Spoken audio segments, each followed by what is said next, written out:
nous avancions l'idée des coopératives, de tout un mouvement très important au Québec, en particulier des caisses populaires, de la non-confessionnalité religieuse. Et alors, Dieu sait, des caisses populaires, il y en a dans toutes les paroisses. Et c'était toutes des caisses populaires catholiques. Parce que les premières coopératives ont toutes été confessionnelles. Et les coopératives qui ont réussi ont été confessionnelles. Les coopératives, par exemple, qu'on appelle les caisses populaires des rentrées. La coopération, au début, c'était naturel qu'on centre ça sur la religion.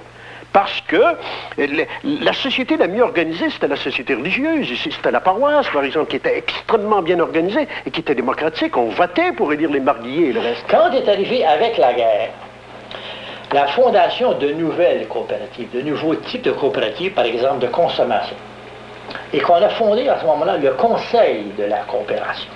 Alors, à l'instigation du Père Lévesque, qui a vraiment une œuvre très constructive à ce point de vue-là. Mais, au bout d'un certain temps, on s'est aperçu que les petits pois et les fèves, c'était pas catholique ni protestant, ça. Et que par conséquent, les besoins matériels devaient être recherchés à l'intérieur d'une société où on ne se demandait pas si on était catholique ou si on ne l'était pas. On ne voulait pas que les gens ne soient pas catholiques, mais on voulait que l'institution elle-même perde ce caractère de confessionnalité pour des choses de caractère économique. Le Conseil de la coopération, lui, s'est prononcé en faveur de la non-confessionnalité des coopératives.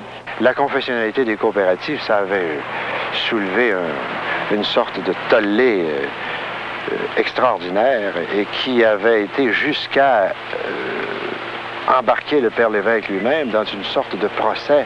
Quelque temps après tout ça, j'ai rencontré le pro-secrétaire d'État, Monseigneur Montini, qui est aujourd'hui Paul VI, et puis qui a été au courant de ce procès-là, comme aussi d'un procès dont nous parlerons peut-être plus tard, d'un procès sur la confessionnalité auprès du Saint-Office, qui était au courant de tout ça.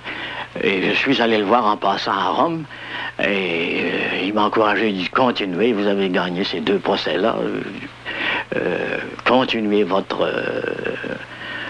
travail. En 1946, le Père Lévesque publie, dans la revue Ensemble, 2 articles qui prônent la déconfessionnalisation des coopératives, tout en donnant les justifications théologiques et philosophiques d'une telle opération. Immédiatement, une violente querelle idéologique s'engage.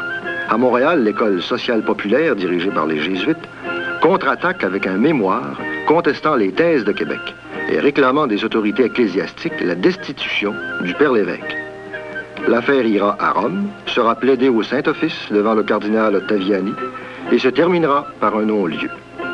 Appuyée par le cardinal Villeneuve et Monseigneur Charbonneau, l'école de Québec l'emporte. 2 ans plus tard, nouveau procès canonique. Cette fois, on accuse la faculté et son doyen de diffuser un enseignement laïcisant, positiviste, matérialiste et socialisant. Décidément, les sciences sociales dérangent beaucoup. Encore une fois, la victoire restera au camp de Québec.